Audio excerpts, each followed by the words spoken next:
Moin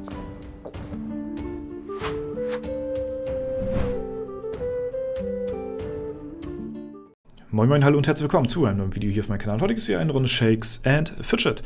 Ja, wir befinden uns mal wieder auf dem Main, ist ja schon ein bisschen länger her, mal wieder ein kleines Status-Update und vor allen Dingen haben wir es jetzt auch gerade Gold-Event, ja, Glanzparade des Goldes und finde ich auch immer ziemlich interessant, wie sieht das Goldeinkommen aus bei Leuten, die schon ein bisschen höher sind im Level. Ich bin ja jetzt Stufe 585 mittlerweile und ja, ich habe den Vorteil, dass ich hier einen XP-Kalender gerade am Start habe. Das heißt, ich bekomme hier nochmal 300 Millionen und hier nochmal 200 Millionen Erfahrung. Das heißt, hier nochmal 500 Millionen insgesamt plus dann halt eben noch das der gewohnte Levelaufstieg. Das heißt, wir machen fast 2 Level wieder bald jetzt, wenn der Kalender durch ist. Und ja, genau. Zuallererst gibt es erstmal sozusagen die Quests, ob nun jetzt Gold-Event oder halt kein Gold-Event, die sehen bei mir mittlerweile immer ziemlich gleich aus so, ne? Wir gucken mal, was wir jetzt am Ende des Tages, wenn wir alles durchgespielt haben, wenn wir die Alu komplett durch haben, wenn wir unser Glücksrad komplett durch haben und ja, Würfelspiele, alles was dazugehört, gucken wir mal, wie viel Gold wir am Ende des Tages gemacht haben. Dazu werde ich jetzt gleich meine Alu spielen, werde dann aber einen kleinen Cut machen auf jeden Fall. Zuallererst fangen wir aber erstmal mit den Themen an. Hier habe ich schon einmal gewürfelt, aber leider kein Gold bekommen. Zuallererst fangen wir mit den Themen an, die ich nicht beeinflussen kann. Und das ist halt eben das Gold so, ne? Oder ich sag mal die Glücksspiele hier, ne? Also Hütchenspieler und Glücksrad, das sind die Sachen, die kann ich leider nicht beeinflussen. So, ne? Und das ist ja ziemlich schade. Hier haben wir jetzt 3-mal Gold random bekommen, das ist okay. Ja, und alles andere, damit kann ich nicht mehr sehr viel anfangen. Außer momentan gerade wieder bin ich seit Anfang der Festung wieder hier im Ressourcenmangel, weil ich die ganze Zeit meine Edelsteinmine durchhaue hier. Und ja, dadurch, dass ich halt nur auf Gold gehe und alles andere ablehne, komme ich halt so ein bisschen langsam in die Bredouille mit den Ressourcen, meine Mine weiter auszubauen.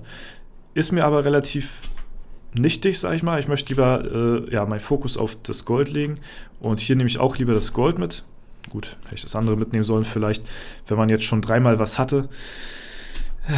Ja, gut, das hat sich nochmal gelohnt. Wenn man 3-mal schon was hat, dann sollte man das mitnehmen. Vor allem die Kristalle ist immer eine Sache. Also entweder Gold oder Kristalle nehme ich immer, ne? Aber ja, jetzt gerade zum Gold-Event würde ich natürlich Gold immer bevorzugen, weil es auf mein Level gut reinscheppern kann. Aber das ist halt eben dieser Glücksfaktor, den ich angesprochen hatte zum Gold-Event. Ja, und wenn man halt eben nicht so ein Lucky Guy ist, dann kann da relativ wenig rumkommen. So, der Hütchenspieler ist noch, ja, also da muss man schon echt hart Glück haben, wenn man 5-mal Gold hat. So, bringt dann auch gut was, ne? Aber was halt richtig reinknallt, ist das Glücksrad.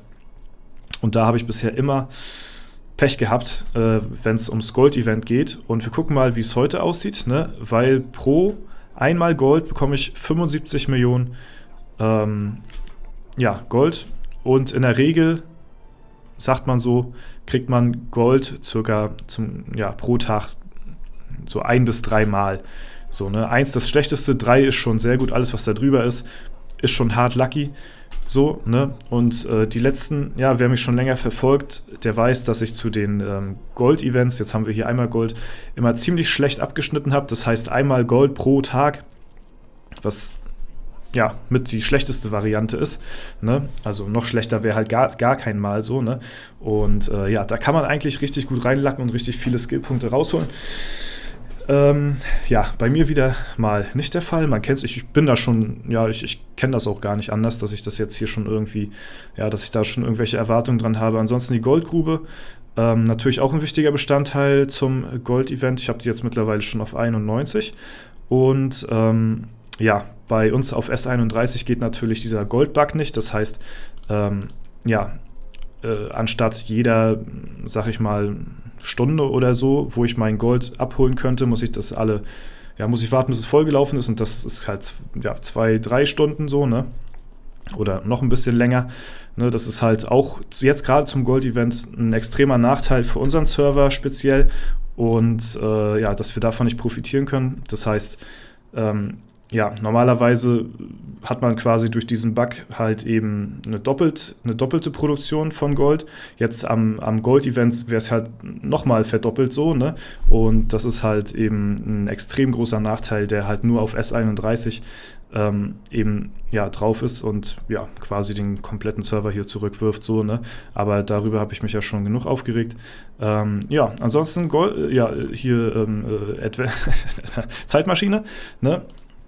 Gut, wir haben jetzt Zeitmaschine, Goldgrube, Glücksrad und den Würfelspieler abgeholt und haben 141 Millionen Gold. Das ist schlecht.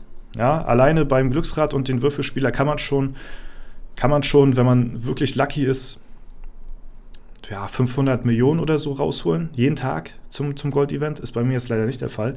Ja, deswegen gucken wir mal, was wir noch hier so machen können, bevor wir in die Abenteuerlust reingehen.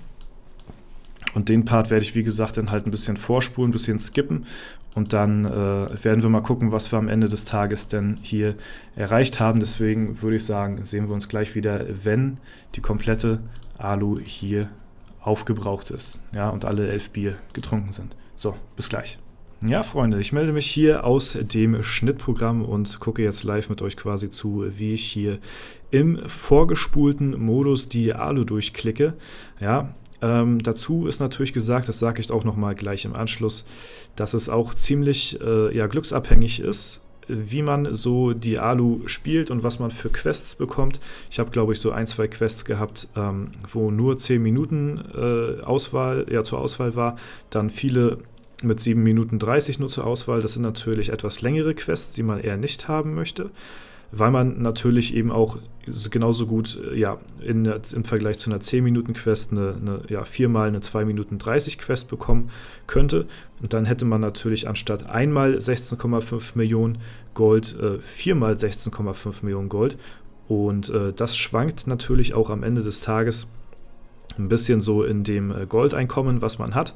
Das kann man aber halt eben nicht großartig beeinflussen, ne? Man achtet natürlich darauf, immer die kürzeste Quest anzunehmen.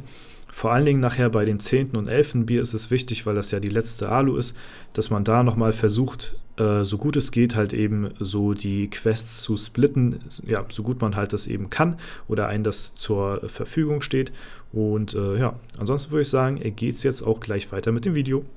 So, wir haben die Alu komplett durchgeknüppelt. Ja, wir haben jetzt hier alle 11 Bier getrunken und sind jetzt bei ja, so 1,5, 1,6 Milliarden Gold so über den Daumen gepeilt. Und ja, das jetzt einfach nur durch die Abenteuerlust.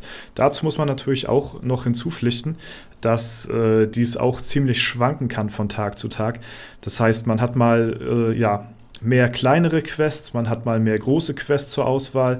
Ne, ich hatte jetzt heute zum Beispiel auch ja, viele Quests dabei, wo 3-mal 10 Minuten zur Auswahl waren. Das ist natürlich komplett beschissen, weil wir natürlich so viele kleine Quests wie möglich haben wollen, damit wir halt immer ans Goldcap kommen von den 16,5 Millionen, ne, pro 2 Minuten 30 Quest. Und wenn da halt so eine 10-minütige dabei ist, so, dann haben wir dies nur einmal so, sonst hätten wir das 4-mal insgesamt. Das heißt, ich würde so meine heutige Alu einschätzen, so ja, relativ schlecht, sag ich mal. Hätte noch besser sein können. Da hätte man, ja, wenn man mehr kürzere gehabt hätte, ist eine Glückssache.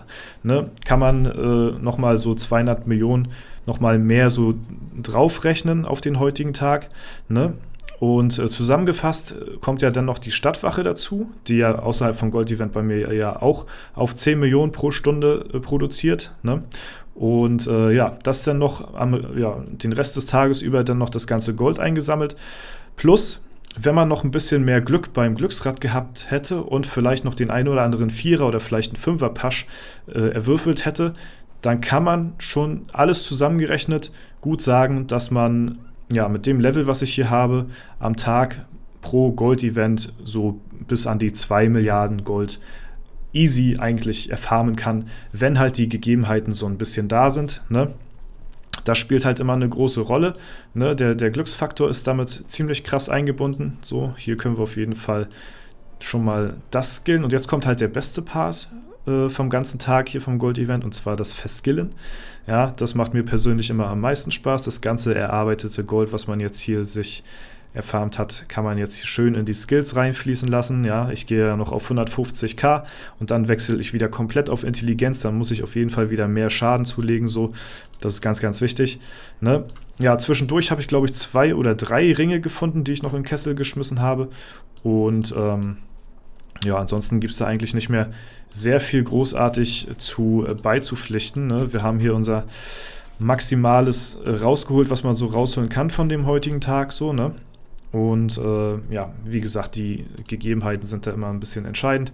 Ne? Glücksrad, ja, weiß ich nicht, wann ich am Gold-Event 3-mal irgendwie Gold hatte oder so. Das ist wirklich eine Seltenheit bei mir. Ne? Und 3-mal, ja, ist eigentlich schon, sag ich mal, Durchschnitt, so, ne, weil sonst bekommt man immer Gold, aber eben halt außerhalb von Gold-Events, so, ne, ansonsten bekommt man jeden anderen Müll immer, ne, und auch beim Würfelspieler, da kann man auch gut absahen, so, ne, deswegen, ja, alles würde ich zusammengerechnet kalkuliert sagen, so, ist es kein Problem, auf 2 Milliarden Gold am Tag zu kommen. Wie gesagt, die Goldgrube übers Wochenende, das haut halt auch gut ordentlich rein, vor allem mit meiner Stufe. Es würde noch mehr reinhauen, wenn ich auch von diesem Bug-Feature profitieren würde, wovon alle anderen Leute auf allen anderen Welten profitieren können, nur halt eben wie auf S31, wir sind halt eben die Gearschten, die, ja, warum auch gerade dieser Server betroffen ist, keine Ahnung, weil wahrscheinlich irgendwie wohl eine neue Hardware aufgespielt worden ist auf dem Server, der Zusammenhang mit dem Speed-Server war irgendwie und das über die gleiche Hardware läuft und durch den Speed-Server wurde jetzt quasi S31, ja, ins Nirvana geschickt, so, ne? Es kommen auch täglich immer noch weitere Reports von der Gilde rein und ich weiß nicht, wer hier noch alles auf dem Server spielt hier, der noch irgendwie weitere Reports an den Support schickt. Ich hatte auch schon öfter gesagt, man hat hier halt auch Performance-Probleme auf dem Server. Alles ist ein bisschen verzögert, es dauert ein bisschen länger, ne? Aber, ja, auch mit diesem Goldminen-Bug, da sind die natürlich auch schon darauf aufmerksam gemacht worden, so, ne? Allerdings, ja, wissen sie, ja, laut Aussage noch nicht genau oder beraten sich, wie sie das Problem lösen sollen. So, keine Ahnung. Ja, bleibt abzuwarten auf jeden Fall. Ich bin gespannt, wie lange das noch geht, so, ne? Und ja, mal gucken. Ich fand es auf jeden Fall relativ interessant. Vielleicht fandet ihr es auch ganz interessant, wie viel ich so auf meiner Stufe jetzt hier auf meinem Main-Account so pro Tag erfarme. Ne? Wie gesagt, es schwankt so zwischen 500 Millionen pro Tag, würde ich so sagen, ob man nun lucky oder nicht lucky ist. Ne? Das kann man noch so plus minus pro Tag noch rechnen. Es ist ziemlich krasse Schwankungen. So vor allem das Glücksrad ist ziemlich broken so, ne? Und ziemlich krass auf Glück halt angelehnt. So, ne? Deswegen ja, macht das ziemlich viel Unterschied auf jeden Fall auch. Und auch die Alu ist auch ziemlich, ja, random, sag ich mal, manchmal. Manchmal hat man halt viele kleine Quests, manchmal hat man nur viele große und das wirft einen halt skilltechnisch auch immer nach hinten. Auf lange Sicht gesehen gleicht sich das natürlich aus, umso länger man spielt, ne? Mal hat man gute Tage, mal schlechte Tage, so. Das ist natürlich klar. Manchmal haben auch die anderen schlechte Tage und manchmal hat man selbst einen guten Tag und irgendwann gleicht sich das dann wieder aus. So, ne, das ist ganz klar. Aber das kann man halt eben nicht beeinflussen. Ne? Alles klar, das soll es soweit gewesen sein von dem Video. Wenn es euch gefallen hat, lasst gerne Bewertung und Kommentare dazu da. Ansonsten wünsche ich euch noch einen super schönen Tag. Vielen lieben Dank fürs Zuschauen. Haut rein und bis zum nächsten Mal.